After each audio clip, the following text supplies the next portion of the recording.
Hi everyone, welcome to my channel. আজি ব্ৰেকফাষ্টত অসমীয়া থলুৱা পিঠা বনাব ওলাইছো। সেইটো হৈছে তিলৰ ভকা পিঠা। নাৰিকলেৰেও বনাব পাৰি, কিন্তু মই আজি তিলেৰে বনাম। আহকচোন চাও মই আজি কেনেকৈ বনাম। প্ৰথমে তিলখিনি ভাজি অলপ গুড়ি কৰি লম। এয়া ধুনীয়াকৈ গুড়ি হৈ গ'ল।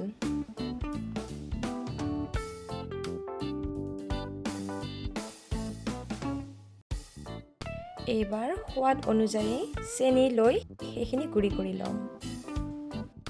এতিয়া পিঠাগুড়িখিনিত অকণমান নিমখ আৰু অলপ পানী ছটিয়াই ভালদৰে মিক্স কৰি ল'ম। তাৰপিছত চালনী এখনত পিঠাগুড়িখিনি ভালদৰে চালি ল'ম। এইবাৰ চালি লোৱা পিঠাগুড়িখিনিত গুড়ি কৰি থোৱা চেনি আৰু তিলখিনি দি মিক্স কৰি ল'ম।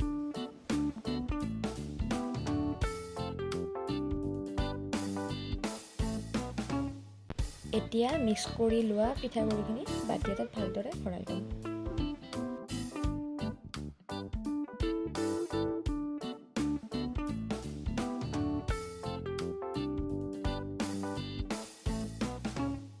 এয়া ভৰোৱা হৈ গ'ল। আনফালে পাত্ৰ এটাত পানী উতলিবলৈ দিছিলোঁ আৰু এখন কোমলীয়া কাপোৰ লৈ ভালদৰে ধুই পাত্ৰটোত বান্ধি দিছোঁ। তাৰপিছত ভিডিঅ'ত দেখুৱাৰ দৰে বাতিটো দি ঢাকনিখন মাৰি দিছোঁ। 3 মিনিট সময় থাকিব দি তাক ভাপত সিজিব দিলোঁ। এয়া তিলৰ ভকা পিঠা হৈ গ'ল। এনেদৰে বাকীবোৰো বনাই ল'ম।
এয়া ভকা পিঠা ৰেডি হৈ গ'ল।